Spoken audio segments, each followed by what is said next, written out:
It's an early edition of Pregaming with Bordzy today, Saturday night, hockey night in Canada. Shifting our start time to appease the suits out there in the sixth. But we have got a battle of the stars this evening as we get set for Oilers Leafs down at Rogers Place. Hello, what up, and welcome to Pregaming with Bordzy, brought to you by Sherwood Ford the Giant. Pregaming is also a presentation of Bet365, but you already knew that. Download the app today. Use the promo code NATION, whatever the moment. It's never ordinary. Let's check in with the chat. Austin, you got beat again. You're getting sloppy, brother. You need to get in here quicker. It's Slurmsy. He says, can't wait to send Poppy home crying. I should have done mine before the Human Torch was denied. It was going to be a long one. Austin's in. Let's fire up this fucking band, Bordzy. There it is. It's game day, ON fam. Get your likes up in the chat. Get the party started. I agree. You should throw down your courtesy likes. Fighting Amish. It should be a good matchup tonight. Let's go Oilers. Cup year. Thank you very much. Shadistic says happy game day. Let's go Oilers. Rusty, always a fun one against the Leafs. And always one where if you are a season ticket holder, you should sell your tickets because these things are flying off the shelves, super expensive. And come on, you can get your value back. Get a lot of it back. This evening, I'm joined by Coombsy, now a married man. So everybody back off in the chat. Clap it up. Clap it up. Let me see it. There it is. Congratulations bang, on the bang. sex. A little bit more tanned, a little bit more handsome as well, now that I know I cannot get him. How we doing, Coombsy? I'm feeling good. It's great to be back in the minus 25. I really craved this while I was enjoying the plus 35. I thought, wow, couldn't this be much worse? And then I got back and my dreams came true. I saw that you came back and you were in the Jasper Pond Hockey tournament before I'd even seen you. And just looking at Team Oilers Nation, you just popped out of it because I'm like, one of those things is not like the other right there. Just all of like the other a ones, ripe tomato. Yeah, pasty white, and then Coombsy in there. And shout out B Division second place. Yep, that's right. Runner-ups. The runner-ups in the B final. Yeah. Oh, got me feeling nicey, baby. But the Maple Leafs, they are in town tonight. Everybody's favorite team to hate. I hope we get Leaf trolls in here in pre-gaming and post-gaming. Saturday night, we were talking about it. I think we might be having a couple adult beverages tonight this evening. Odd Company Nation beers. Anybody? Yeah, Brett's going through it today. I said, the chat, you guys need to give Brett a compliment today, each and every one of you. Brett's going through it. He's Brett, I feel for you, and I hope that the Oilers give you a W to make you feel better. But Edmonton, Toronto, Saturday night always creates a buzz, right? It's the star power. McDavid, Matthews, Draisaitl, Marner, Nuge, Hyman, Nylander, Tavares. You got all these guys who just sell tickets. Exactly the point I was making before, right? There is the Darnell Nurse, Ryan Reeves saga. Unfortunately, I'm sad to report, I do not think Ryan Reeves will be playing in this hockey game, not because he's scared, but because we do expect John Tavares and Matthew Nyes back in this one. But regardless, Coombsy, anytime these two teams play each other, everybody kind of sits up in their seats. They shift start times, apparently, because everybody in the hockey world is going to be watching this one. Yeah, it is. This is one of those marquee matchups. It's that ideal hockey night in Canada matchup. It's the one that I guess, you'd want to see in the Stanley Cup final if two Canadian teams were ever going to square off. Could you imagine Edmonton, Toronto in the Stanley Cup final? But that's what the game's going to be tonight. I think everything from Edmonton to Toronto in its path would just burn, just incinerate. We wouldn't survive as a country. There's no way. And it would be so much fun. All the bets that we could make with Nick Alberga. Also, Brett, just remembering, I forgot to make a bet with Nick Caroli. Oh, no. We got 55 minutes to figure that out, so I'm going to leave that up to you. But before we talk about this game and unpack what we got going on, we got to talk about some trades that went down in the NHL in the last 24 hours. What is up with teams doing trades Friday night when I crack my first beer of the evening? And then I go, whoa, couldn't do this all week when we were covering hockey all week, every day. But last week it was Mikko Rantanen. And then last night was the end of the JT Miller saga. There you see the full trade details, courtesy of our pal Frank Saravoli.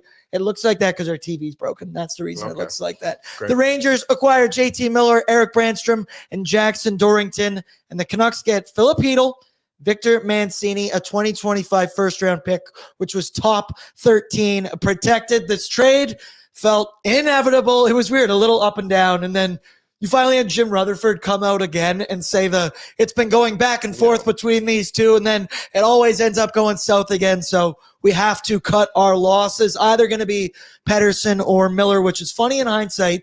I read your article, Coombsy, because the Canucks chose to keep JT Miller over their captain, Bo Horvat, a couple seasons ago. Now they don't have either one of them. It's another team that the Edmonton Oilers can say we may have been putting into a bit of a rebuild. All the pressure now, not rebuild, retool, whatever you want to say, whatever word you want to use. Now all the pressure, EP40, right? Elias Pettersson. I saw his interview he gave, and I went, even this guy doesn't sound confident that he can become the 1C on the squad. But as an Oilers fan, I am thrilled to say goodbye to JT Miller in this division. I thought he is one of the best centermen and how they defend Connor McDavid night in, night out. We saw it front row seat in the 7-game series last year. Remember, he also scored the game winner in Game 6. Hallelujah. I am very happy. Good riddance, JT Miller out of the division. Yeah, I think this is a good outcome for the Oilers when you look at it from our perspective. I mean, Elias Pettersson's a fantastic player, and it makes sense that he got paid what he did. His contract was what it was. But, I mean, since signing that, I think he's one of the top 5 cap hits in the NHL, and he just hasn't really come through. And, I mean, I don't know to what extent you can blame that on JT Miller being too much of a hard ass. I mean, if you're going to hand out that much money to a player, you're saying you're a franchise player, you're an elite player, you're an all-star level player. And I don't know if you have that label and you're getting paid that much money that you're not producing just because somebody else. You better be able to deal with it. Yeah, you have to be able to deal with what's going on. So it seems Vancouver wound up giving up the heartbeat of their team here in order to appease like a very skilled player. I understand why they chose Pettersson. He's a younger player, perhaps more skilled, but I don't know if this is going to be good for them short or long term. They're kind of stuck in a weird middling position too, where rather than moving JT Miller for futures, they're getting assets that might help them now crack into 8th in the Western Conference. They're in an ugly spot now, and it makes you wonder, was last year just a 1-year wonder thing? Was it just all the stars aligned and they had a great season, and then, well, they ran into the Oilers in the playoffs just like the Flames a few years earlier, and then they lose that. It just breaks their heart, and the organization just completely shattered. You wonder if that's what's going on for Vancouver right now. And it's strange, right? Snatch is in here. Shout out Snatch. Is this trade better than getting Mika Zibanejad? Also Miller greater than E. Pettersson? I agree 100%, but you can't even look at that trade as just one, because couple hours later, Brett, I'm sorry to report, your boy Vinny D has been dealt again from another team, but at least Pittsburgh wants him, right? What did you say to me earlier? Sidney Crosby wants him. Hey, Sid wants him. Don't talk shit about him. Sid wants him. 34 games was more than enough for the Vancouver Canucks. They said, fuck that. Whoa. They sent him in a deal to Pittsburgh, acquiring Marcus Pettersson and Drew O'Connor, right? Pettersson, he was number 5 on Frank Saravalli's trade targets list, and I don't know, it's kind of a weirder trade when you immediately spin that first round pick and do it right after. So when I'm looking at this, it's JT Miller for Marcus Pettersson and Drew O'Connor. And in that, the Canucks, right, defense has been a weakness season for them. They fill a need on the back end, but it's also a risky one because this dude is a UFA at the end of the season. So you could be giving up JT Miller for a couple months of Pettersson, like you mentioned, fighting to get last in the Western Conference. They're currently, as of today, 1 spot out of the Western Conference playoffs behind the Calgary Flames. So who knows? Pettersson will be asking for considerable money. The jokes online about the Vancouver Petterssons yesterday, just bravo. It was absolutely fantastic stuff. They said, fuck JT Miller, and really went hard into the other camp. But thoughts on this kind of 2 moves overall? And are the Canucks better today than where they were yesterday? Because I do not think so. No, it's hard to say they're better off short or long term. Yeah. Like I said, that JT Miller, you can make the argument that Elias Pettersson's the player they should have selected in the one-on-one, sure, but they're going to be missing a lot without JT Miller in their lineup. Like you said, he's that good 2-way center, that pain in the ass, like that can keep up with a Connor McDavid type. And now that he's not on the team, I don't think Philip Hedl is going to be, the player they got back from the Rangers. Again, a fine, solid middle 6 player, but not somebody who Connor McDavid's going to have a hard time dealing with in a playoff game. So the Canucks are in that weird spot where they're actively trying to win, and they can't say to their fan base, oh yeah, we're sending JT Miller away for magic beans and draft picks. So they have to do this. And you're hoping that it works out because Jim Rutherford, he's the guy who, of course, signed Pettersson to that long-term contract in Pittsburgh when he was with the Penguins. So you hope that connection means that he's not going to reach free agency and everything's fine. But if the Canucks went ahead and traded a core asset like JT Miller and got back a first-round pick and flipped that for a player that left in free agency after losing in the first round of the playoffs, that would be horrible asset management. It would be, it'd be all-time mismanagement from the Vancouver Canucks, and sometimes it just feels like this ownership group and this executive group can't get out of their own way. Because as you mentioned, like, dude, I thought after last season we're gonna be looking at a team that we're gonna be playing year in, year out, new rivalry in the Western Conference Pacific Division. Not that still won't happen, but I don't know. JT Miller was a big part of that. And you've also heard the comments Rutherford made, like, then they were talking about Brock Besser getting traded. Yep. And then he brought up Quinn Hughes' name. And I'm like, if you bring it up, they'll start talking about it. You didn't have to bring that one up. Quinn Hughes sees the salary cap going up, and all those guys playing together in New Jersey seems very possible. How much fun is roster building going to be in the coming years? This salary cap thing is insane. It's going up a lot of money in the next 3 seasons. Should watch some clips from Oilers Nation every day where Tyler does live math on the show better than anyone. Like, I do not know how you can do that. I do not have that skill, and I don't think you want that skill from me. By the way, just check. JT Miller scored that goal that we watched was his second of the night. He scored the first goal. He's scored 2 out of the 3 for the Rangers today. Good riddance, brother. Peace, brother. See you later. You're not my problem anymore. We've also got a super chat in here. Reminder, super chats all in support of the Ben Stelter Foundation. We're also got Brunch for Ben coming up February 22nd. Get out for that. Bob Stauffer, he says, apologies for my performance in the last game. Super chat, big game tonight. I kind of like that Knobs has been moving things around. He's figuring out what works. Let's get it tonight. By JT Miller. That's what he meant. By JT Miller. By JT Miller. Thank you, Bob Stauffer. And hey, sometimes people in the post-game chat get a little bit crazy. You would have thought the world ended after the last game. It was crazy how many people are were awful upset. Though. Like, it'll do that to you. Watching an NHL shootout is a painful experience. It's a skills contest is the term I kept using. It's like a late practice activity. Right, exactly. And that was the first one of the season for the Edmonton Oilers. Finally on the trades. We weren't done there. And as I say this, as a man who has to live produce like a 4.5-5 hour trade deadline show every year, can we stop making trades like this? Because I got a feeling that they're all going to be gone before we get to that point. But Brett, it's your boy. Cody, I guess not your boy. Sorry, Vinny. Cody Ceci, the other boy. He was nobody's boy. Cody Ceci and Mikael Granlund traded to the Dallas Stars for a 2025 first and a conditional 2025 fourth. That could be a third rounder if they make the cup final. I think it's a great deal for the Sharks, dude. You get a first rounder. You get what could be a third rounder if possible. It's also a good deal for the Dallas Stars. Like, that's a win-win through and through to me. Yeah, it is. Classic builder, buyer, seller. Like, that's it right there. Yeah, this is the kind of deal you kind of expected to see on March 7th, but instead we're seeing it on February the 1st, which is, it seems teams are just kind of trying to get this all out of the way before the Four Nations break so they can come out of that and have their playoff team locked and loaded and ready to go. I think from Dallas's perspective, they needed a forward that could replace Tyler Seguin because he had hip surgery at the beginning of December, and I don't think he's going to be back at any point this season unless they go deep into the playoffs. And last year, remember their blue line when we were in the Western Conference Finals, it was 4 guys playing, and the number 5 and the number 6 played like 7 minutes a night. So they need somebody else for their bottom pairing. Cody Ceci can be that guy. And you think they just lost Miro Heiskanen to quite the dive into the knee there from Mark Stone. Whether he was tripped or not, that looked painful as shit out there, dude. Yeah. Thoughts, prayers going out to Miro Heiskanen's knee. Woof, tough one. But enough about trades and everything. We got a different Canadian team in a matchup to talk about in the Leafs and Oilers. I love that Connor McDavid gave that snide comment in his interview about, I guess we just changed the schedule for them now. As us, a couple of guys who have to do the show and then would be here later, I am thrilled that they're starting at 5 p.m. tonight, selfishly, but I do get kind of the dominance. Hey, this is our area. You start at our time. Always highly anticipated matchup. Toronto took the first matchup 4-3 in overtime back in November, highlighted by that nasty hit from Ryan Reeves on Darnell Nurse that gave him a concussion. Nursey sat out 4 games for that.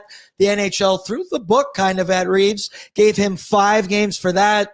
You remember it, Reeves said he went out face-to-face, apologized to Darnell afterwards. Darnell was pretty cool about it. He did have a point where he said he did have an intent to hurt me, I do believe, but you're also playing hockey. I think Darnell has had the intent to hurt people before. Who knows if there would have been a scrap, but it's not looking like it because Ryan Reeves is projected to be out of the lineup with Matthew Nyes and John Tavares expected back in. Darnell, though, had a quote, and he's such a grown-up man now. He's such a leader on this team. I don't even think he was going to fight. He said, our team, we're trying to chase down first in our division, and we have so much more to play for with a really good team coming in here in Toronto with a lot of skill and a lot of firepower. One of my jobs is to go out there and play against some of the best, and I don't want to take myself out of that situation and hurt our team. You're growing up, boy. Darnell Nurse, you are growing up right in front of our eyes. I love that veteran approach, but I can't lie, Coombsy. I am a little disappointed we're not getting a 1v1 scrap tonight. Yeah, I mean, you can't have a top 4 defenseman getting into a fight and going off for 5 or 10 minutes to not against this top 6. Because the swap is going to be for a 4th line forward who's going to play 5 terrible minutes for the Leafs where they don't want him on the ice. Like the Ryan Reeves has only played 33 games for Toronto this season. He only has 2 assists. Like this is a 38-year-old enforcer who can barely keep up in the league anymore. So the Leafs are doing the Oilers a favor. The Leafs are doing themselves a favor really by sitting Reeves in this game. If the Oilers had another enforcer on the roster, like a Steve McIntyre type, then fine, go fight Ryan Reeves. But they don't have anything like that on the roster at all. Plus, no Evander Kane in the lineup either. So the Oilers are probably missing their best deterrent outside of Darnell Nurse. One guy you would have thought could have maybe been in that role might have been Corey Perry, but he's in a different role this evening because, shocker, the Edmonton Oilers, we expect will be rolling out a different lineup this evening. The Connor Brown first line stint lasted 1 game. These are the lines yesterday that we got to look at during practice. It's Draisaitl, McDavid with Corey, Scory, Perry, the Worm. Then it's Zach Hyman with Nugent Arvidsson, Podkolzin, Rico Brown, Jeff Skinner with Janmark and Kapanen. And I mean, you look at these, the thing that stands out to me is Arvidsson and Vasily Podkolzin not playing together for what feels like the first time in a very, very long time. It's going to be Nugent Hyman with Arvidsson instead. And both Arvidsson and Podkolzin have struggled offensively, production-wise recently. 1 point in their last 6 games for each of them. So it did really kind of feel like the split up was coming. Sadly, I gave Victor Arvidsson my doom in the last post-game show because I just didn't feel like he was doing enough. And the argument I made was that with Pods, right, if he's not scoring, he's doing so many other things. He's laying the body. He's being good defensively. He's getting in people's grills after the whistles, all that stuff. When Arvidsson isn't putting up points, while he does have some of that rat pest tendencies out there, they're definitely not as much. And there's also the difference of Pods gets 1 million, Arvidsson gets 4 million. I need more production from you. I hope that what we see tonight, some fresh blood in Nugent Hyman, we can kind of jumpstart Arvy's game here. Thoughts on splitting up Podkolzin and Arvidsson? Because let's talk it out here. When was the last time these two dudes didn't play together? Yeah, I mean, when was the last time either one of them scored? It feels like ages ago that either one of those two found the back of the net. And I mean, it was, like you said, like it just felt like a long time coming. They needed to switch these two off the line. They started off really well. Remember, it was Draisaitl, Kapanen on the line with Podkolzin. And then when Arvidsson came back from his mysterious injury, he was in the line too. And they were clicking for a minute, but it's been a matter of a few weeks now, like probably the better part of January. This line hasn't really produced any offense. So they always have to go ahead and figure out what combinations they have for the playoffs that where they can still do, you know, Connor McDavid and Leon Draisaitl on a line together. What can you do after that? And right now, not many guys are scoring at even strength. So this might be something the team has to address prior to the trade deadline. Shout out Jeff Skinner because he's been scoring. Yes, Brett. Last time Victor Arvidsson scored was January 16th against the Colorado Avalanche. Funny enough, last time Vasily Podkolzin scored January 15th against the Minnesota Wilds. Okay, so about a 2-week stretch there without any goals. And I mentioned 1 point in their last 6. I see McKay Dry and Pod split up is more concerning. Yeah, I do kind of like, but brother, he's playing with Connor McDavid instead. I think he'll be A-okay in that situation. Pods, though, right, he's been good in the top 6, but his style of play, I described that to you. You're going to say that's a bottom 6 guy through and through. So I think no matter where he is in this lineup, he's going to thrive, much like kind of like Kasperi Kapanen. I also have that same kind of belief. The Maple Leafs, on the other hand, though, They come into Rogers Place tonight in the midst of a 3-game losing streak. 5-1 to the Blue Jackets, 2-1 to the Sens, 3-1 to the Minnesota Wild on Wednesday. 3 goals in 3 games for this potent Leafs offense that I'm putting in quotations there. Only Matthews, Nylander, and Bobby McMahon have scored in those 3 games, and that's kind of been the issue all season long, right? The top-heavy imbalance of scoring, I will say. It's all about Nylander, Tavares, Matthews, Marner, Nyes, and Bobby McMahon. They're the 6 guys that have double-digit goals. Nobody else on the team has double-digit. I think next place is Nick Robertson, has 8 goals on the season. Max Domi has 3 goals in 43 games this season. That one blew me away. Max Pacioretty brought in the offseason. He only has 5 goals. And Morgan Riley, I guess, has been steadily declining. A quote from our Leafs Nation writer, Aaron. Check the website. We're going to start doing this more, I believe, where we're having our other sister article brands writing stuff. So he gave some stuff, and he had a quote here, and I loved it. He said, "The once dynamic Maple Leafs have not been fun to watch this season." However, the Leafs are expected to get Tavares and Matthews back in, which is a big boost for that top-heavy goal scoring that they rely on. Tavares has missed the last 6 games. Matthew Nyes has missed the last 2. And that has to be a very, very welcome sight for a team that's lost 3 in a row and has only scored 3 goals. It is, yeah. That's the Leafs are missing. They have 6 guys on the team pretty much that score goals. Yeah. You mentioned them there. They have their main top 6 guys. Then after that, there's no offense really at all. So if you're missing 2 of those players, Tavares and Nyes rank 2nd and 4th in the team in goals. You're missing that, then your offense is almost cut in half pretty much. So these certainly aren't the Leafs that they were 5-6 years ago in the Mike Babcock, I guess, and Kyle Dubas, Sheldon Keefe years when they had a really, they had a really deep offense at that time, and that's kind of dried up now where it's just the very expensive core of Tavares, Nylander, Matthews, and Mitch Marner. It's going to be an interesting thing for Toronto in the offseason. Both those 2 guys, Marner and Tavares, are both coming up on new contracts, and both of them have been Toronto guys. Yeah, they're Toronto guys, and they've had good careers with the Leafs. But Mitch Marner, his contract saga last time, that feels like ages ago, and he asked for so much money, and there was all the crap with the media and his dad and all that. And Tavares, when he came over as a UFA, he signed a massive contract, and that's kind of what got it started for all the guys on the Leafs. It was, wow, look at this guy making 11.5, I think it was, $11 million right off the hop. That's what you see at the beginning of your career. Like, it makes sense that all those players wanted to get paid big time cash when their ELCs came up. And it's interesting because, Tavares was the captain. They take the letter off and move it to Matthews.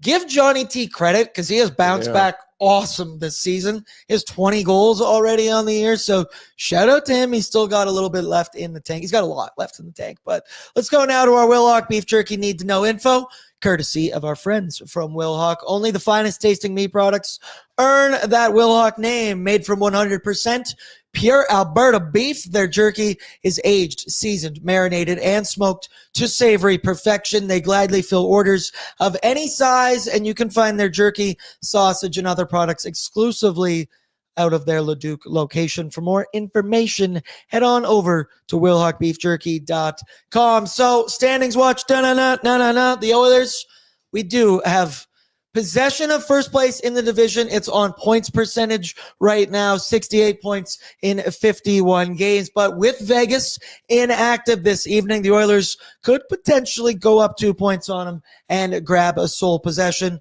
Both teams at 52. Hell yeah. Tell Brady looks cute. I want more compliments in the chat. I want more compliments. The LA Kings, they're 10 back of the Edmonton Oilers. Well, I mentioned Vancouver, 1 point out of the last playoff spot, which is occupied by the Calgary Flames. Quick thoughts on that. What were the Flyers doing in that deal? I think the Flames won that one by a mile. That was a weird one because I thought both Farabee and Frost seemed like players you could, if you're rebuilding, you can toss them away in separate deals, get some assets back. But they get Kuzmenko, who's a pending free agent. And Mitchkov's buddy. That's like the only thing I know is they're bros. Is that the thing they're trying to keep Mitchkov happy? Is he pissed off playing with Tortorella? Well, Tortorella screams at it and benches him. Yeah, so maybe he needed a friend on the team, and they're like, all right, we're just going to do whatever we can to make this happen. So who knows? Weird trade. I hate to admit it, but I think the Flames won that trade so badly. Bad shout out to Craig Conroy, but like that's some good wheeling and dealing. Oilers Flames in the first round of the playoffs seems weirdly possible. Dude, Dude, that is weirdly possible. Let's go. That would be absolutely incredible. We would crank them. Yeah, I know. We would It's rock. absolutely They have incredible. Morgan Frost and Joel Farabee now, so I'd settle down a little bit. Oh, their third line's looking pretty damn good, boys. Mhm. So the Oilers, Leafs, they lost 4-3 in overtime back in November, like I mentioned. The Oilers had a 2-1 lead going into the third period. They blew it in that one. And Toronto can sweep the 2-game season series with a win tonight. This is what I got from you, right? For the 5th time since Connor McDavid has entered the NHL. If they win tonight, that'd be the 5th sweep over Connor McDavid. The last time the Oilers beat the Leafs in a season series, 2002-2003. That sucks. I hate that stat. I should have told you all the earmuff before that. Matthias Ekholm, John Klingberg, they both missed practice yesterday because they're both dealing with illness. I mentioned last pregaming. If you heard Matthias Ekholm give an interview, he sounded like dog shit. Now apparently John Klingberg is sick as well. Kasperi Kapanen was sick before, but now he's going to be in the lineup replacing. We expect all these things. This is from practice yesterday, replacing Noah Philp, and he will be the odd man out. Yes, Brett? It seems like there's something going around the league. You are also sick. I'm not sick. I'm with the sickness? I don't know why you keep saying that. I'm not sick.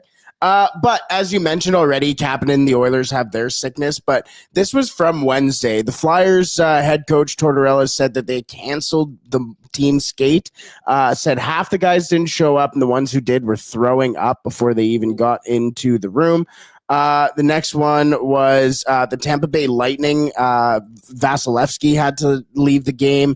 He didn't play because of illness. Vladimir Tarasenko was also sick as well. Mikael Granlund before this trade went down too. Like there were obviously not to fearmonger or whatever, do whatever, but it's pretty strange. And obviously you mentioned too, it's flu season, but yeah, I don't know. Weird that it's kind of going around the league in the droves that it is, especially in Philadelphia. There's so many jokes I want to make. I'm not going to touch any of the jokes. I'm not going to do any of the jokes. Ryder asked, is Reeves in? No, we do not expect so. I haven't seen confirmation yet, but checking Daily Faceoff, no, because Tavares and Matthew Nyes are expected to return. McDavid, he's got 37 career points in 24 games against Toronto. Leon, 24 in 26 games. On the other side, Austin Matthews, 13 goals, 21 points in 19 games, so he's point per game. And Mitch Marner, 26 in 22. So you can bet on the Stars. Feels good to throw down some points bets for the Stars tonight. And then we once again do expect that it will be Stuart Skinner in this game. He was fantastic in his last outing. And honestly, his last 2 outings, unfortunately, he's 0-1 as a father of 2, but Stu was great. The Leafs side of need to know, 30-19-2 on the season, second in the Atlantic Division. They started the day 1 point back of the Panthers. Did the Panthers win? Brett, you should look that up. They played at 11 today. They're 3 points back of the Florida Panthers now. But as I mentioned, losers of their last 3. These are some numbers here, and I'm going to read them off to you, and I want you to give me one word, Brett, that you think about them. Okay. Leafs ranked 13th in goals for per game, 13th in goals allowed, 14th in shots, 15th on the power play, 13th on the PK. Mid is the word that you would say there about the Toronto Maple Leafs. And points-wise, Marner, he leads the team, 53 and 51. Nylander, 51 and 51. Austin Matthews been dealing with injury all season, still scoring goals at a pretty damn good clip, 20 goals in 36 games. But Leon Draisaitl is the best scorer in the NHL right now, and I will not apologize for that. Matthew Nyes has become the player that a lot of people hoped he would be. I know our boy Jay Rosehill, co-host of Leafs Morning Take, he's got the biggest Matthew Nyes boner ever. He would say it himself. He said it himself. I used to produce that show, and he's already got 18 goals on the season, and he's looking very good. And then the guy that scares the shit out of me, Bobby McMahon. He's big, he's fast, he has 14 goals. And if you remember, he scored 2 goals against the Edmonton Oilers earlier this season. He was damn good. Matthew Nyes is going to be an NHL captain. That guy has everything that you could possibly want from a captain in a hockey player. He fights so damn hard. First. Listen, hey, he could be an Oilers captain. No, they have Connor. But he has everything that you want. Again, he fights hard. I watched him the last game against the Oilers specifically, and I can't remember what exactly it was that happened in the game, but the entire bench was up in arms and going crazy. And who is the only player that was not going at the ref, but having a conversation with the ref? Matthew Nyes. And he was right there with Berube. I think Berube has done a very good job of developing Matthew Nyes into the player that you saw it when he was in college. Matthew Nyes was my favorite player coming out of that draft. He is going to be something special coming soon. This one's going to hurt. Dre, Bordzy, Nyes was our Holloway. Ooh, I said no more Dylan Holloway or Broberg mentions in the chat. Okay, we were done with that after the first time we played St. Louis. Finally, once again, still not confirmed, I'm seeing here, but we think it's going to be Joseph Woll tonight because Anthony Stolar's still on IR. He was actually moved to LTIR last Saturday. He's now missed over 20 games since being injured. He had some of the best numbers in the NHL, was a big reason why the Leafs were doing so well. But Woll, still very good. 17-10-0, 2.64 goals against with a 9.08 save percentage. Let's go now. Sherwood Ford Giant storyline brought to you by Sherwood Ford, the Giant. Hockey fans, helping hockey fans, free valet service for all Oilers Nation fans. Never visit the dealership again for car service. Get an exclusive swag package with every Nation Valet service booked online and automatically be entered to win a monthly prize draw. Book online at sherwoodford.ca. Make sure you add in Oilers Nation Valet in the pickup comments to get in on the draw. Shout out to Sherwood Ford. Brett, what are you giggling about back there? Lance Kane. Lance won't let it go that I look like a back catcher in softball. So I just keep laughing at some of the shit that he says. Give me a strike 3 call. I know it's an umpire. Give me a strike 3 call.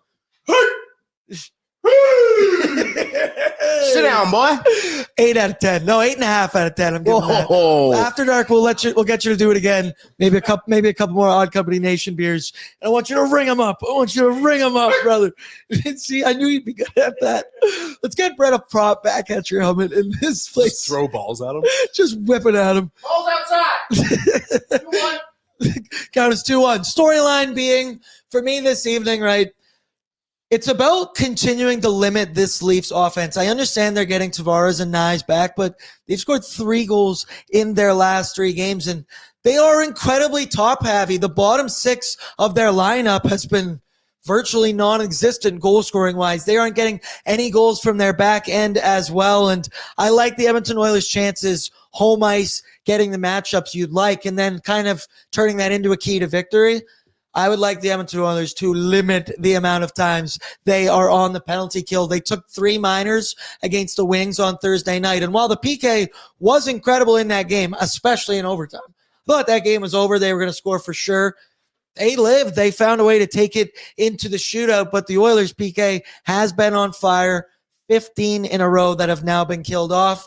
But I would prefer not to take my chances against the likes of those names, Marners, Matthews, Nylander, Riley, Tavares, all of them. So it's all about limiting their top guys, whether that being 5v5, whether that being with the man advantage. Coombsy, you got a storyline? You got a key to victory for me?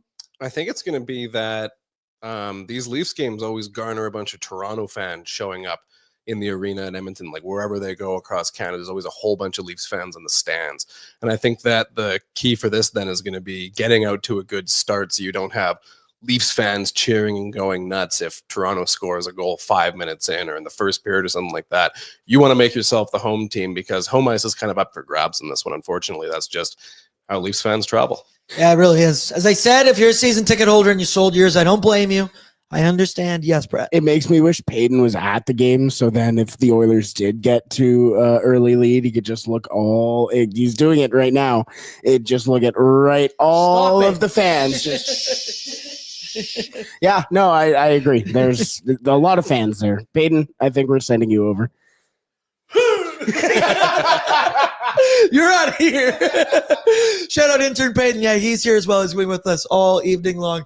We got a great batch of interns this year. We got a great batch. Shout out Peyton. Shout out Reese. Now we're still waiting for confirmation, Brad. We don't have anything confirmed for the Oilers lines. So we'll go with what we saw in practice yesterday. Once again, we'll let you know the moment that we see it posted, but hit it for me. Bert, top line, Bort? Leon, Connor, Corey Perry. We need more Bort license plates. My son's name is also Bort. I hope if anyone in the chat gets that, please mention it in the chat. Second line, Victor Arvidsson with Nugent Hyman. Pods with Rico and Brownie. Jeff Skinner on the fourth line, but he's still in. He's not in the press box. He is still in. So he scores a goal. He's allowed to stay in. Attaboy, Nobby. We're all growing. That's here. reasonable. Oh, you think so, brother? Then his centering that line is Matthias Janmark. He's back to it there. Your D pairings, Nursey and Bouchard is what's written down here.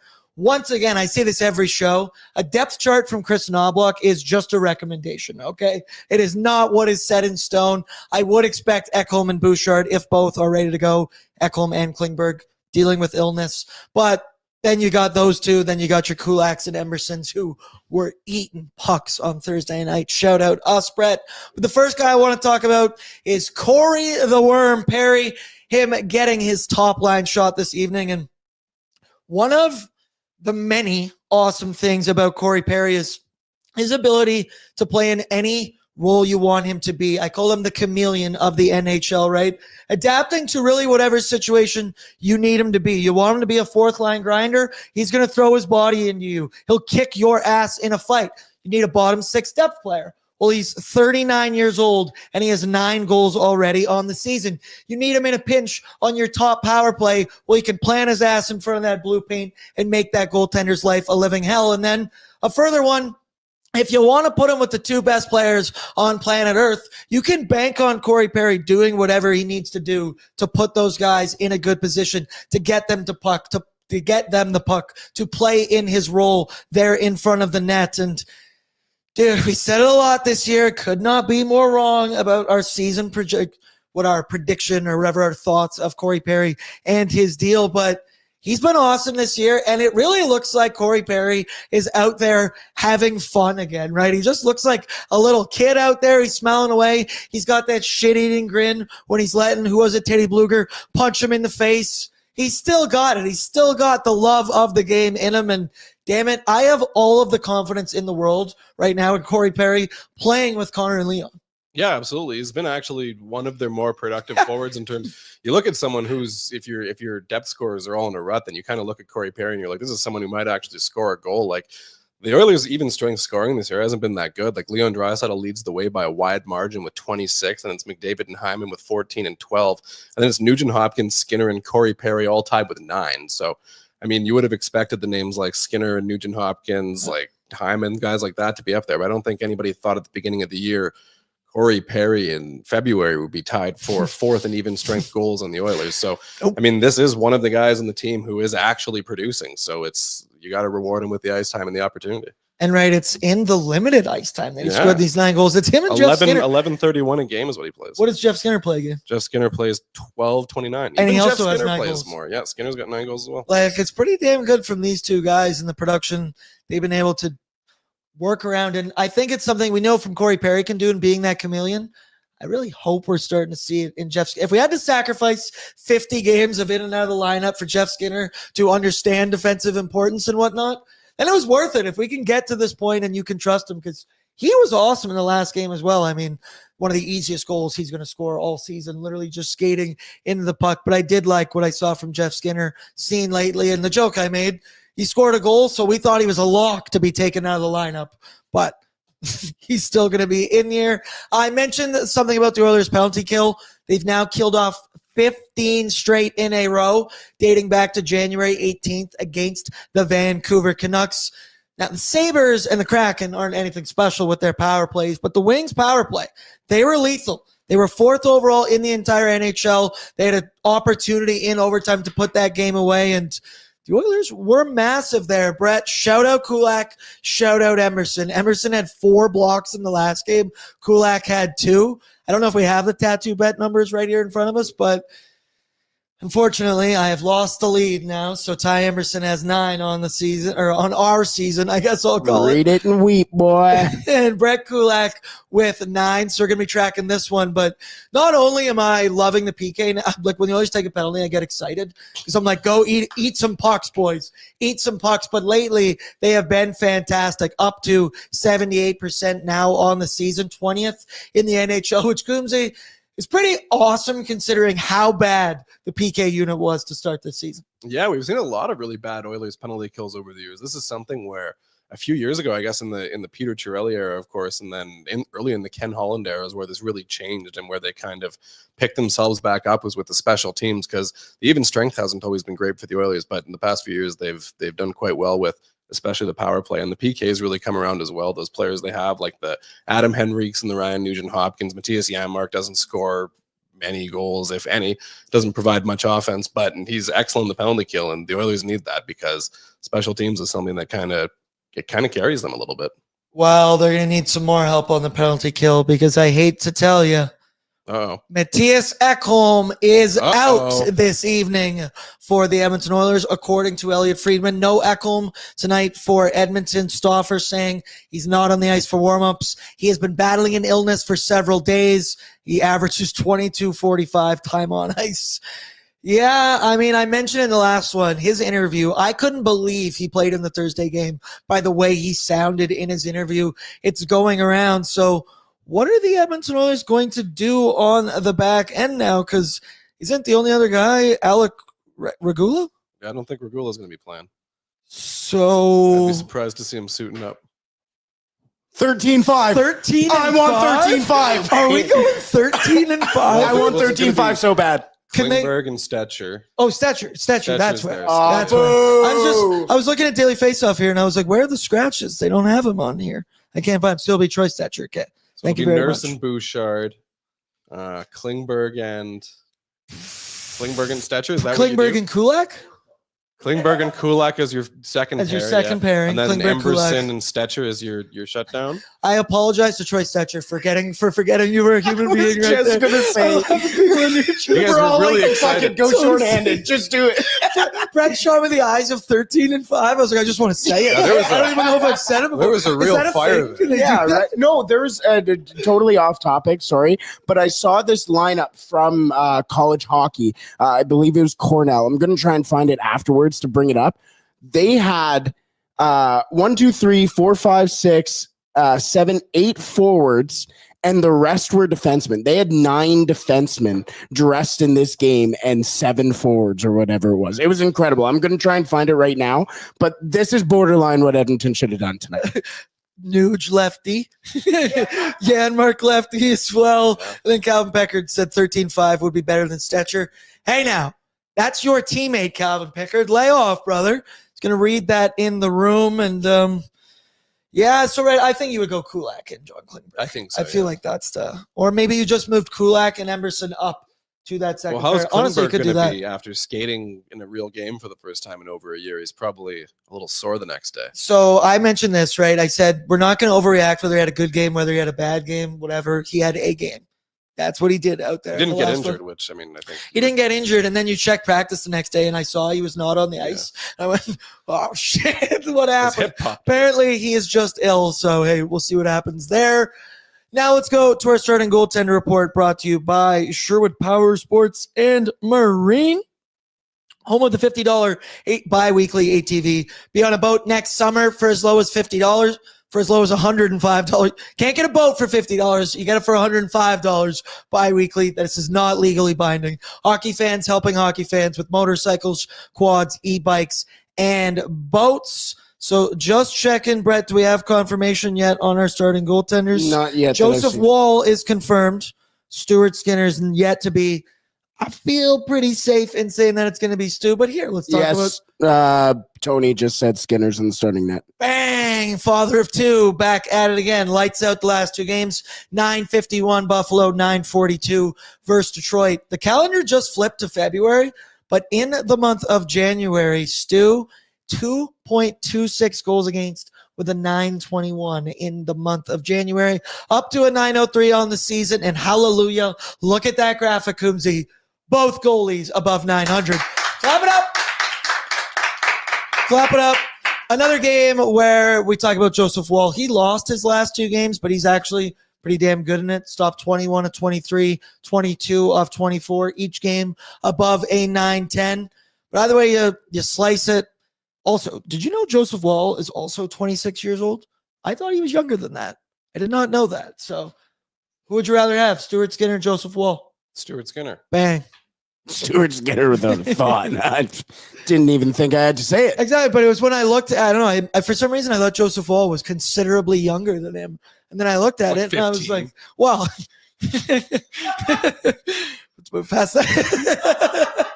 Let's go now to the away lineup, projected lineup brought to you by Greta Bar, Yeg, downtown Edmonton, one of my favorite spot in the entire city. And people, we're going to be down there February 22nd for brunch for Ben, all in support of the Ben Stelter Foundation. It's our 3rd annual and is without a doubt the favorite event that we do down here. This thing means more than any nation vacation we could ever go on. The doors open at 10 a.m. Puck drop between Edmonton and Philly will be at 11 a.m.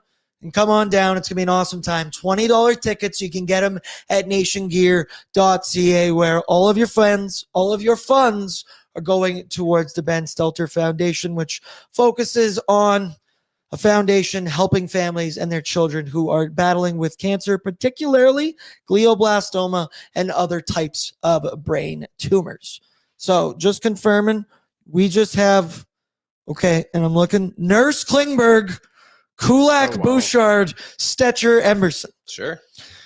All right, let's just go to the Leafs lineup, and then we can talk about this quickly. Let's go. Let's get this started over with. Top line, which has been a wagon this season. Matthew Nyes, Austin Matthews, and Mitch Marner. Then it's Max Pacioretty with Johnny T and William Nylander. Then it's Bobby McMahon on the 3rd line with Max Domi, Mr. 3 goals in 43 games, Max Domi, paired with 8 goals in 48 games, Nick Robertson, Pontus Holmberg with David Kampf and Steven Lorenz. Then your deep pairings, Jake McCabe with Chris Tanev, Morgan Riley with OEL, Simone Benoit with Connor. Remember the last time the Oilers played the Leafs and we got to celebrate watching Oliver Ekman-Larsson play his 1,000th game in the NHL? Oh my God, I forgot that was a legendary moment. That was incredible. That was an where were you when type moment when OEL played his 1,000th game in the NHL, got his stick with the Toronto Maple Leafs. And that was legend. That was like his 5th home game in front of the Toronto Maple Leafs. Number 95. Who could forget? The comments on that After Dark, like the actual YouTube comments, Leafs fans fucking hated that one. They hated that was their least favorite bit we've ever done. It was one of my favorite bits that we've ever done. I mentioned those 6 players for the Leafs that score all their goals. So it's Nyes, Matthews, Marner, Tavares, Nylander, and Bobby. All of them except for Pacioretty in the top 6 right there. Here's the math. They've actually scored 74.8% of Toronto's goals. 116 of 155. If the Stars aren't scoring, the offense is just straight up ain't coming for the Toronto Maple Leafs. Also, that top line of Nyes, Matthews, and Marner, they're going to be back together. They are Toronto's most commonly used unit for the 2nd year in a row. These 3 dudes play together a ton. They're their version of Connor, Nuge, and Zach Hyman out there. And they control 54.3% of the expected goals at 5v5. Let's quickly go around the room. Who's your player to watch on the Maple Leafs? It would probably be Matty Nyes because he's coming back from that injury. Yeah. He's kind of a difference maker for the Leafs. They really miss him when he's not playing. That was going to be mine. I was going to I'll say no, you can just say John Tavares then. For the you can just take the logic and move it over. John Tavares. There you go. I'm going by McMahon. I'm never going to change my answer there because this guy, he's huge. Somebody said in the chat earlier that he has a perfectly good wrestling name. What did Lance just put in the chat? He just said, Super Chat, get your predictions in. Leaves 1st round exit. Of course. They're going to lose to the Sens in the 1st round. Oh, my God. That would be incredible. That would be so sick. Yeah. That'd be funny. Got me thinking about that. We got new lines for the Edmonton Oilers. Okay. My final thing I just want to mention about the Leafs, because once again, Hand up, accountability. Don't watch a ton of Maple Leafs games out there, but of course they're always on television. But I was reading on our website, great awesome article written by Aaron, I believe is his name, Leafs Nation writer. But he said that the Morgan Rielly decline has become very hard to ignore at this point in his career. He said he's playing as the Leafs' fourth best defender this season, a far cry from what Leafs fans have come to expect. The offense isn't even really there anymore. He only has 5 goals on the season, and this is Aaron's words, not mine, that he can no longer play against top competition. He mentioned in the article it was 5 years ago that Connor McDavid dog-walked him, and that he's very concerned it could happen again tonight. Please, please, please give me another highlight like that. That was a Canadian heritage moment. That was Those commercials. Nice. Like, yeah. I'm sure we tweeted that. I'm pretty sure we did that. Yeah, definitely. There's no way Wanye missed a slam dunk moment like that. Brett, hit it for me now with the visual representation of what the Oilers lines are looking like. Dry McDavid, Perry, Harvey, Nuge, Hyman, we know, Pods, Rico Brown, Skinner, Janmark Kaplan. Darnell Nurse and John Klingberg on the top pairing. That's interesting. Brett Kulak with Evan Bouchard, Troy Stetcher on the left side with Ty Emerson. So we've seen Stetch play most of this year on the right side in that second pairing spot with Darnell Nurse. And dude, second game for John Klingberg, and he's getting top pairing minutes once again. I fully expect Nobby to be rotating everybody in and out every place you can imagine, but this is the way they're going to start. Curious, my thought to you is we saw him in practice yesterday as Nurse and Bouchard. We had seen that pairing together in years previous, in moments here and there, spurts. But we're going Brett Kulak and Evan Bouchard. Your thoughts? Kulak fan, I'm thrilled, looking for shots blocked tonight. I'm not a really big fan of the Nurse and Bouchard pairing because I think it's 2 players. And I mean, I think Darnell Nurse of the 2 of them has been better about this year. He's kind of locked it up a little bit this season, but they're 2 players prone to big, glaring, frustrating errors. And having both them on the ice at the exact same time almost feels a bit like the potential for disaster. So it's good to, I don't know if putting John Klingberg, who can also be a bit of a clusterfuck in the defensive zone himself, with Darnell Nurse is better, but the Oilers don't have very many options right now. But it makes sense to put a steady player like Brett Kulak. He's, you know what to expect from him by and large, game to game, shift to shift. Put him with Evan Bouchard.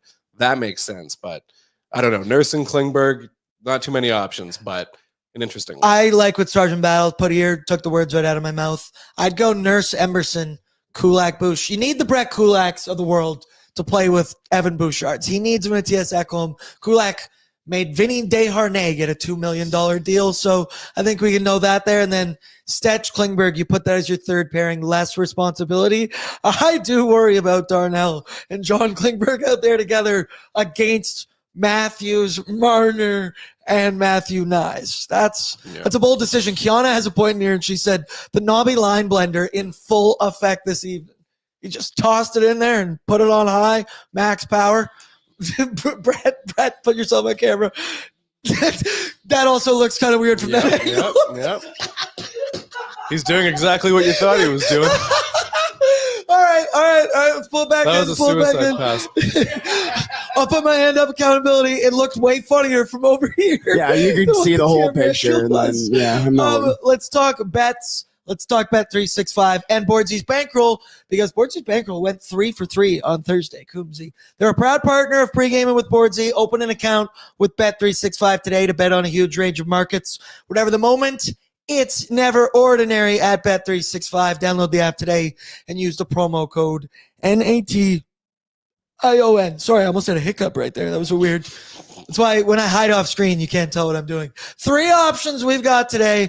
Hoping to go 3 for 3 again. Why did I say that? Evan Bouchard to get over 2.5 shots on goal. He's currently at minus 105 for those odds. He's got 13 shots in his last 4 games. He also had 6 shots on goal Thursday against Detroit. But brother, it's a crapshoot when you get Evan Bouchard on a shot on goal night. I'm liking their chances against the Leafs PK and against Joseph Wall there, but you never know what you're going to get when it comes to Evan Bouchard. They might all get blocked, but you know he's going to be trying, so I liked it at 105. Your next option, Leon, over 2.5 shots, currently minus 180. This one's simple. He's playing on Connor McDavid's wing, and he had 10 shots on goal Thursday against Detroit. Do not overthink it. It's exactly what made me money on Thursday night. Not overthinking. Also, Leon, 22 shots in his last 5 games. That's an average of well over 2.5. And then the final one, McDavid, anytime goal. It's a night of the stars where the stars shine bright. And Connor has scored in 6 of his last 9 games. Nice. He's on a 6-game point streak. He had 5 shots against the Red Wings and in his career against the Leafs. 8 goals in 13 games at Rogers Place. Book it, McDavid, plus 130 anytime goal. Coombsy, you look at those 3 bets. Which one do you like the most? Also, parlayed together, plus 575. We ride, baby. I'm going to hit the McDavid anytime goal. I think he's going to walk Morgan Riley and have one of those highlight reel goals tonight. Right? Aaron told me that in the Leafs article, so I said I was going to ride with it. We're Bert, manifesting it. which of these 3 do you like the most, Bert? I am a proprietor of the Leon over 2.5 shots. I think that is, it just makes a lot of sense to me. I think he's going to be firing the puck all over the place. So I'm going a little dry shooting. You see, I initially had Dry over 3.5 shots on goal, and it was a difference of minus 180 to plus 150. But I'm soft and I'm scared. So I backed out.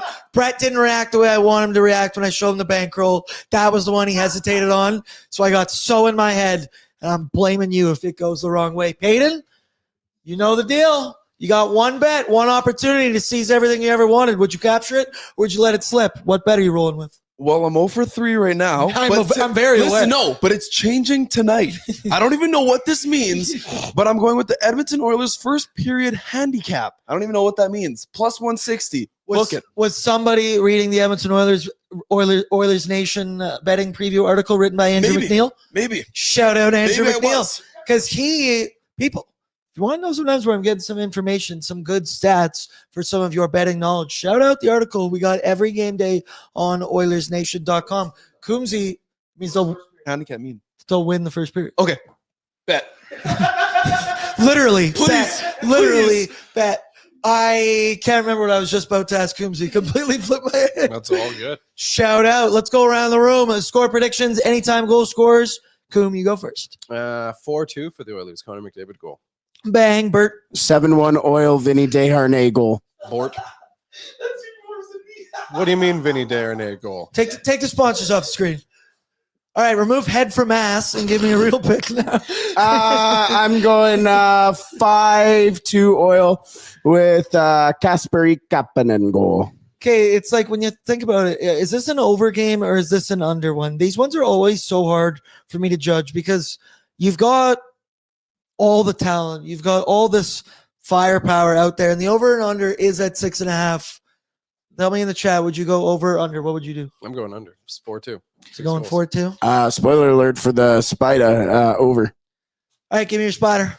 Shoot, I didn't. Okay, I'll cover it. Let me give you some time. It's only 6 legs. It's only an insect, or it had daddy long legs. I'm going with Oil money line, Nuge over 0.5 point, so 1+ point. McDavid over 1+ goal.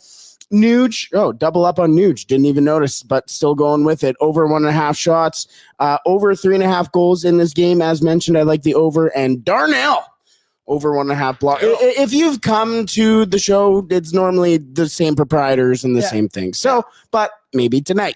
We ride it on, responsibly. Baby. Rusty's in, a 6-1 Oilers. Hey, we got a Leafs guy in here. He says 3-2 Leafs. Sure. Thank you for subscribing. Throw down your courtesy like as well. And come back here after the game for some post-gaming chat. Kiana's chirping Peyton. I have no idea what this means, but I'm betting it. That's one way to bet. Do so responsibly. Only bet what you're willing to lose. Also, shout out to Andrew McNeil because he's right a fair amount of the time. Fighting Amish just 14-7 Oilers. Yeah. So I think he thinks over 6.5 is going to happen. And then over Oilers 5-2. I'm going to say 4-2 Edmonton Oilers. I'm not super confident that the over is going to happen. Skinner's been playing great. Joseph Wall's been playing great. I think special teams is going to be the difference in this hockey game. That will do it for us for Pregaming with Bordzy. Reminder, we'll be live right here on the ON YouTube channel right after the game for Oilers Nation After Dark. Hopefully breaking down a big W. After that, I only got 2 more games left, and then I'm flying out to Arizona. It's so cold and shitty outside right now. I cannot wait to leave. You got to leave for a little bit, so now I want to take off while you can hang out here in the cold. I love you all. Throw down your like in the chat. Feel free to talk in the chat during the hockey game. And finally, big shout out to all of our sponsors. And one I forgot, Odd Company Nation Beer Everyday Lager. Get them both Odd Company locations in the Edmonton area or liquorconnect.com. And finally, come on, the Nation Vacation, people. Coming up on March 30th to April 2nd. Visit nationgear.ca for more details. I saw some people in the ONE Oilers Nation Everyday chat yesterday. Said after work today, I'm buying my tickets to the Nation Vacation.